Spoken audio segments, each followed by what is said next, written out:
You may not recognize me. I'm fucking sure you won't. But I'm gonna tell you a story. It's a story that began in I'd never ever heard it before. And therefore, it began back in a room in Croatia. Yeah, Croatia was one of the towns, not a town, a country that was divided by war, and therefore we were sent in to be peacekeepers in this fucking shithole. So yeah, me and my good friend, a man who I will not name, shared a room together for many months. And he is a little guy that shared to me a thing called the rule of the sevens. Okay? So, the rule of the sevens. Now, I'm going to spell out, I'm going to tell you, first of all, I'm going to tell you why this little man had the rule of the sevens so highly in his mentality, you know, and I can fully understand it. This little man was married to a very nice woman, and his wife, she was his wife, she left him for a millionaire. And I'm not bullshitting. He was a millionaire. This guy had more than £1 million. So this guy took over this other guy's family, um, his wife, and decided to play father to this guy's kids. Okay. And needless to say, my roommate was not happy with this. So he enlightened me to a thing that I had never ever heard of. And apparently it's a special forces thing, an SAS thing. It's called the rule of the sevens. The rule of the sevens. Okay?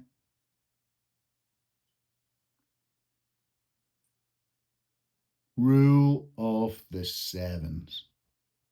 So let me educate you in what the rule of the sevens is.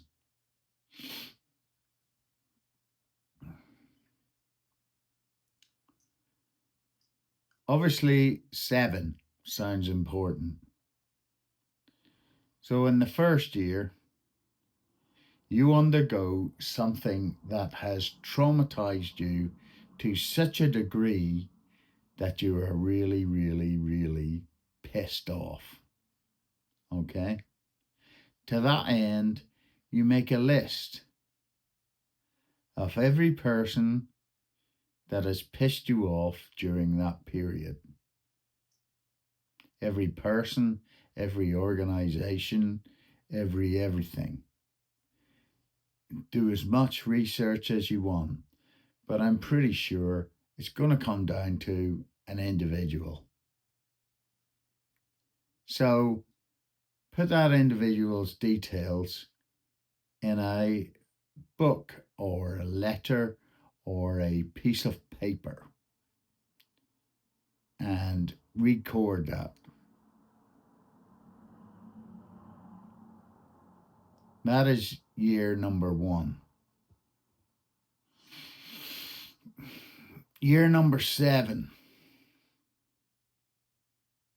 Dig that piece of paper out. Dig those notes out.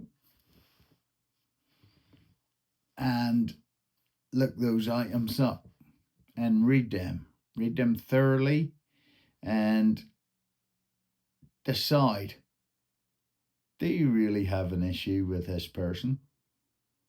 Look at your own life. How well has typically your own life has gone a hell of a lot better, and you're not even thinking about this person that did you wrong 7 years ago. You know, you probably, yes, you're a little bit pissed off, but are you prepared to upset the rest of your life? You know, and what you've made so far with your nice new wife, your nice new family, everything, blah, blah, blah. Are you going to risk all that just to have a pop at this guy that 7 years ago pissed you off? And he must have had to really do something pretty bad. Okay? Must have had to ruin your life for you to actually have him on your radar. So, that's year number 7.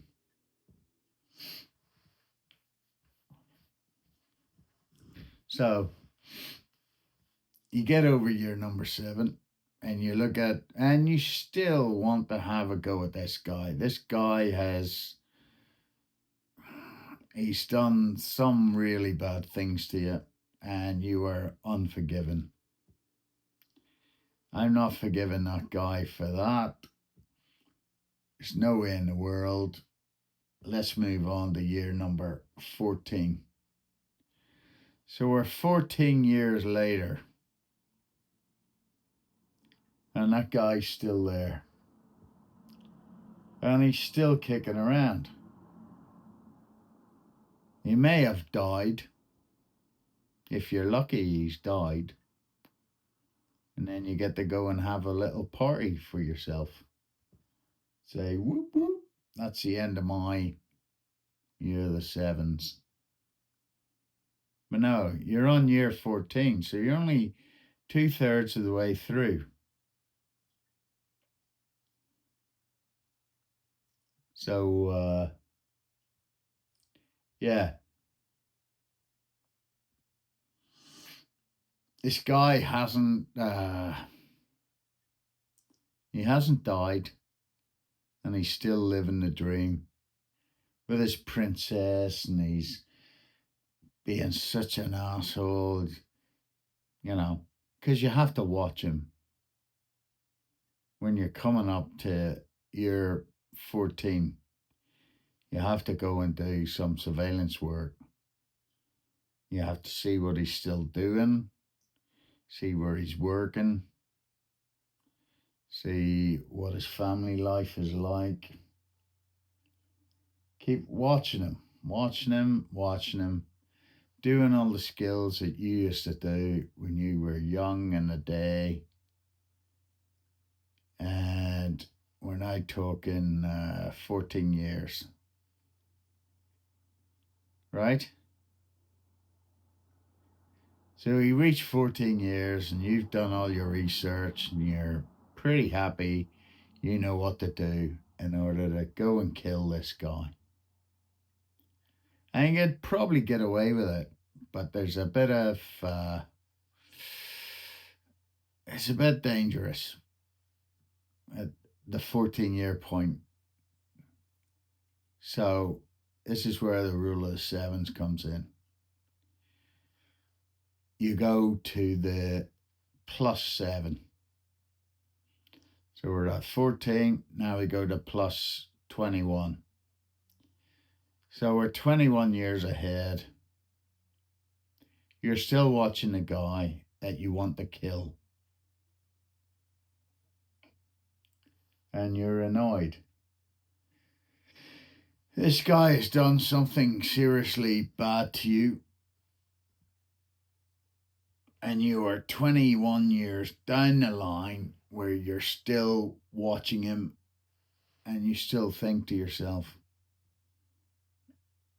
this guy doesn't deserve to be on the planet. I ain't going to end his life. And 21 years down the line, that's probably a good time to end his life, because 21 years later, no one's ever going to contact you, connect you with the murder of said man. Plus, you can probably just murder him, bury him, and no one will ever notice he's even gone. So that's the rule of the sevens.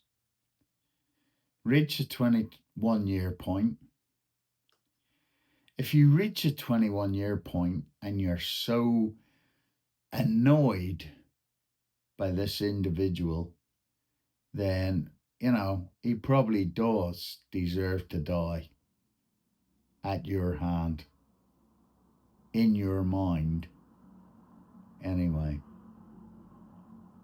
the man has pissed you off to such an extent, male or female, has pissed you off to such an extent that you're prepared to put an end to their life.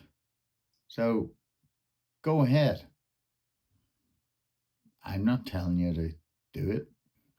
I'm just saying, if you're so annoyed, fill your boots. That's your prerogative. Go and do it.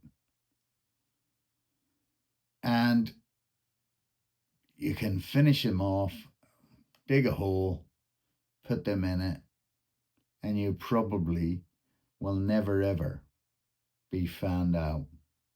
Why? Because of the rule of the sevens. You have now entered the rule of the sevens. 27 years you have waited to kill this person. Now, if anybody can trace 27 years back with you and this individual, being that you're a smart individual and you don't rock up to them, you don't talk to them, you don't roll your DNA all over them, you're not rubbing their fingers through your hair, blah, blah, blah. You stupid asshole. if you if you stay clear of these characters and you rock up on 21st anniversary of your being annoyed, put them in the ground, there's very, very little chance of you ever getting caught. So that's a rule of the sevens.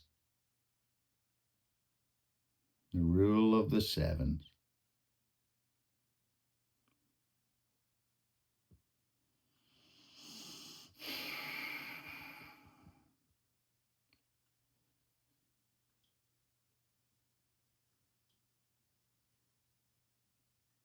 The rule of the sevens.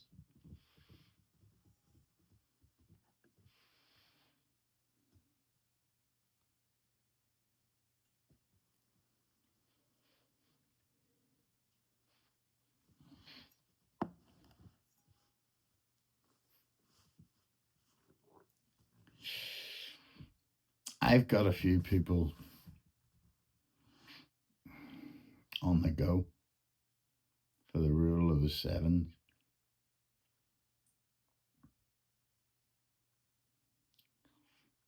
A lot of people that have pissed me off. The young guy that I heard, he wasn't that young actually, he was a senior to me,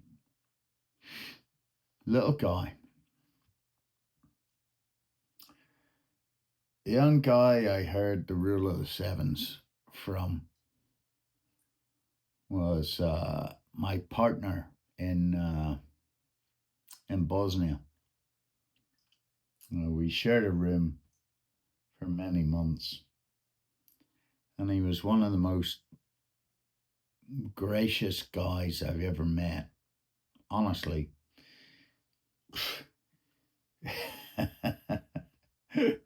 You just would not have believed this was going on in his head. And he used to run. He was he was so fit. It's hard to describe the guy, you know.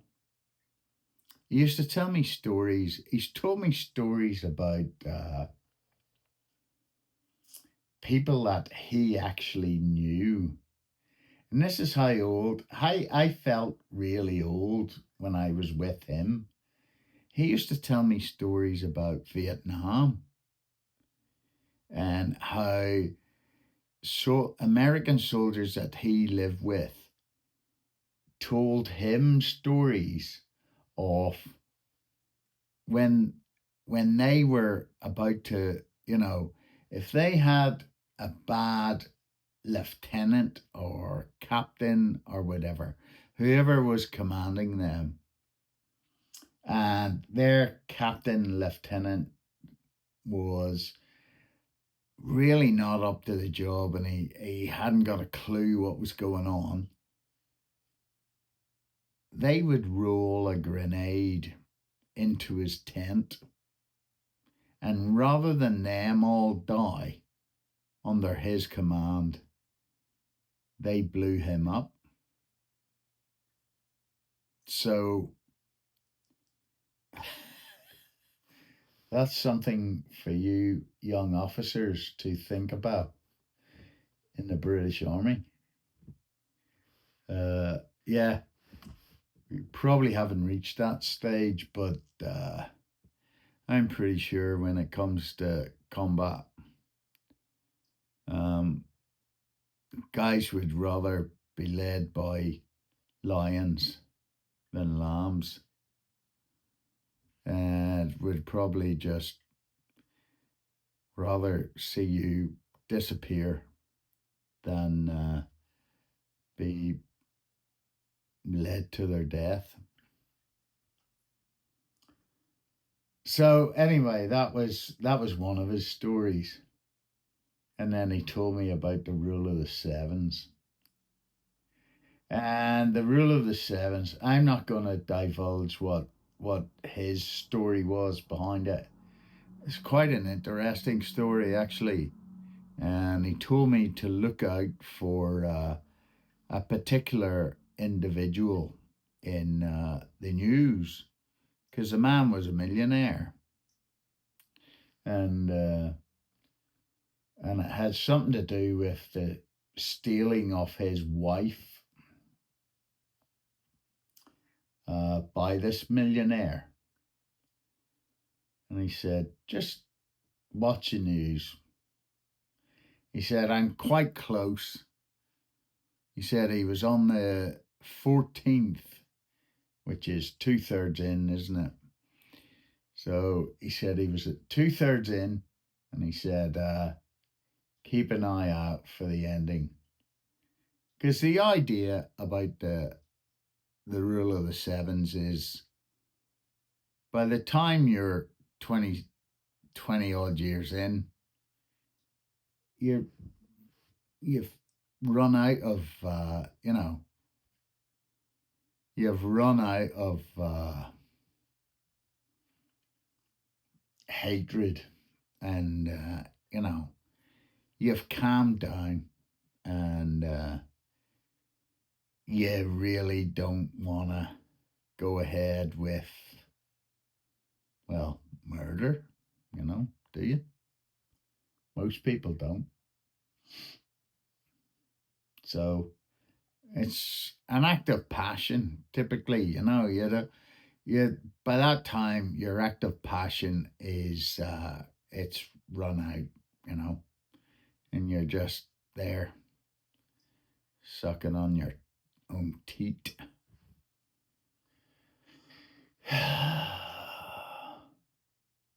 so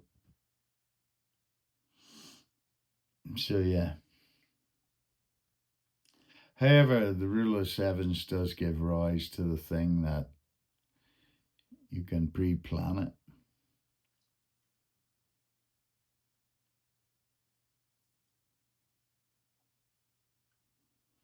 So, by the way, the young man I shared a room with, and the name he gave me, uh, that guy was dead.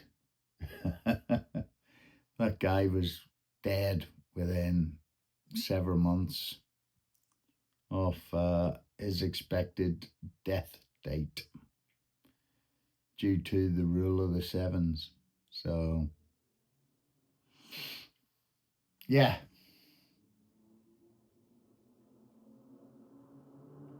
I have no knowledge of any of it. I can't even remember the name of the guy I shared a room with. I can't remember the name of the. Well, I definitely can't remember the name of who he said he was going to go after, because that man stole his wife. But I'm sure if you have Columbo, they'd be on the case. They could find it out. I haven't got a fucking clue. So I have a couple of guys ticking along on my list. People that seem to think they can do no wrong. But rule of the sevens says you can't. You always get caught up. And somewhere down the line, in the rule of the sevens, you will pay the price. So, good night, one and all.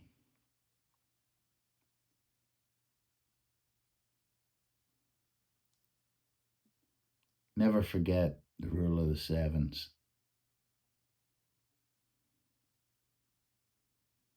Good night.